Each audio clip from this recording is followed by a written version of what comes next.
What's going on YouTube? JT is Reborn here, and welcome back to another edition of After the Movie. That's right, a third straight After the Movie in as many days. Who'da thunk it? But this is a film that just premiered on Netflix this past weekend. It's a film known as Red Notice. It stars Dwayne "The Rock" Johnson, Ryan Reynolds, and Gal Gadot. And the plot of this film is Gal Gadot is this character known as the Bishop, and she's a thief. Ryan Reynolds is a thief. The Rock is FBI agent, whatever, just pick and choose from how many ever times The Rock has been an FBI agent or some sort of agent in his movies. And they're trying to steal these three golden eggs that were once Cleopatra's.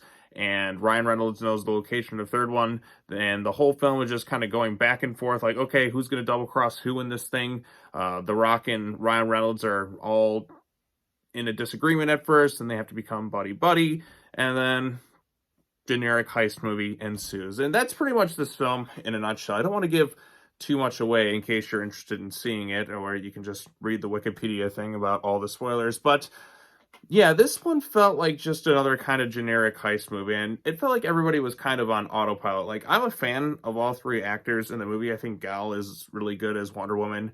The Rock is The Rock. I'm a big pro wrestling fan. I've been watching this guy for years. He's done a lot of really entertaining stuff. I liked him in the Fast and Furious franchise. The Rundown, to me, is probably his most underrated film. Of course, he was the Scorpion King, and I watch Rock highlights on YouTube all the time, just some of his classic promos. This man is a charisma machine, and he's The Rock. I mean, he's everywhere. And then we have Ryan Reynolds, who's just playing Ryan Reynolds. In fact, this is one of those times where Ryan Reynolds' shtick just gets kind of insufferable by the end of the film. All he does is just let out the same quips over and over and over again, whereas in some films it works, like Deadpool. And I still like Ryan Reynolds overall, but in this film, by the end of it, I'm just like, oh my God, somebody just shoot him, just shut him the fuck up, because he's just annoying by this point. He's not really funny.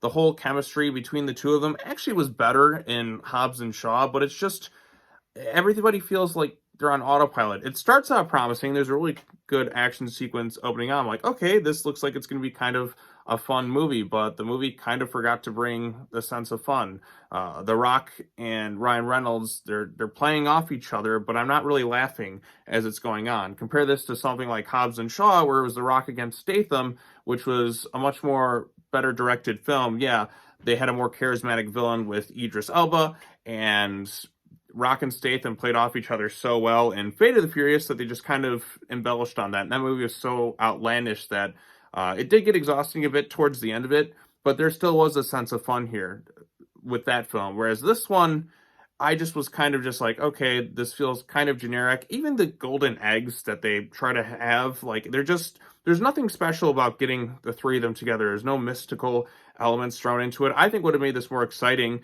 probably a little cliched, is if the three eggs that they try to collect all came together and something supernatural happened. It would have made it a little bit more exciting instead of just generic heist movie from location to location. And by the end of it, you're not going to really remember all the different action sequences. The opening sequence is good, but after that, all of them start to kind of mold together. There's so many double crosses in every single scene that the effect starts to wear off. As like, oh, here's a big twist at the end of the movie. So and so is working together, and I'm like, well, yeah, I just don't feel the impact of the twists really, because every other scene is somebody else double crossing the other person. And by the end of it, it just doesn't feel that special. And even towards the end of this film, it has kind of almost a really non-exciting ending that kind of reminded me a bit of the movie Dirty Rotten Scoundrels. If you've seen that film, I won't give away the ending. And it kind of sets itself up for, I guess, a potential sequel if Netflix is interested in doing it.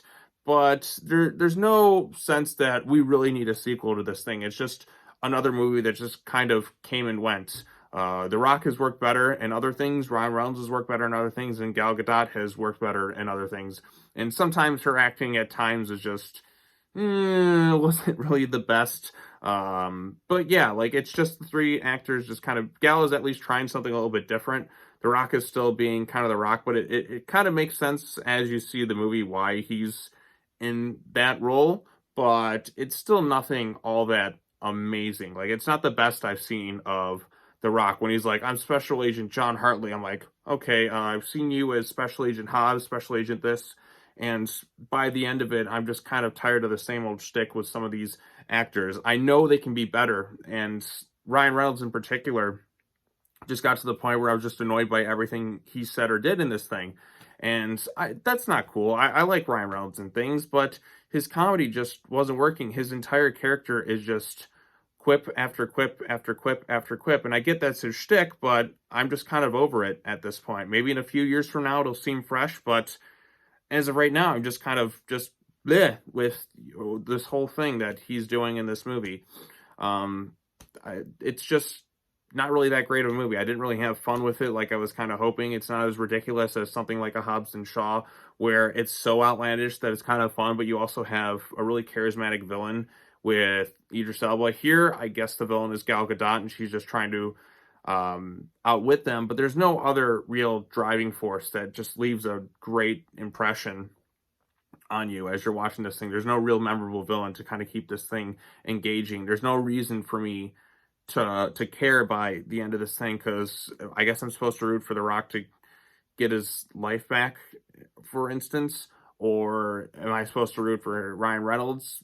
Absolutely not. He's just so annoying throughout this whole film that I was just kind of hoping that something bad would happen, and that's not cool. That's, I guess, not the goal of this film, but by the end of it, I'm just left kind of scratching my head like, what did I just watch?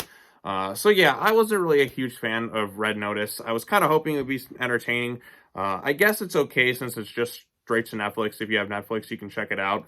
I'm glad I didn't have to pay any extra money for it. It's just kind of one of those generic films that I'll watch once and really have no natural like inclination to go back to rewatch it again. So it's just chalk it up under generic Ryan Reynolds movies and just push it aside. And yeah, I guess I'll call it quits when it comes to this thing. I wish they would have done something new and exciting with this thing, but even with the 3 eggs that they try to collect, give a supernatural twist. Make it, I know that's been kind of done in a lot of things like Uncharted, but it would have made it a little bit more fun and exciting. Here, I'm just like, they're just stealing eggs, trying to get like $300 million, and with the characters involved, I just didn't really have a reason to care. And the action outside of the opening sequence isn't all that exciting. It just feels kind of bland and generic, and that's not what you want. You want to have something unique and exciting with the different action sequences that keep you on the edge of your seat. But here you don't really have that. So yeah, all right. Well, that's all I really have to say about Red Notice. I don't really recommend it. Maybe you're interested in it. Maybe you liked it. Tell me your thoughts in the comments section down below. At least I didn't have to pay for it, so that's a plus. All right, well, that's all I got to say. Thank you all so much for watching this video. Be sure to subscribe to the YouTube channel for more content. Hit the bell for notifications, like this video, all that other fun stuff. And be sure to come back next time. I still got to see Eternal, so I'll probably see that maybe either tomorrow or Tuesday or something like that. But here's another video out for you. But all right, that's all I got to say. As always, take care now. Bye-bye then, and I will see you all in the next video. Peace.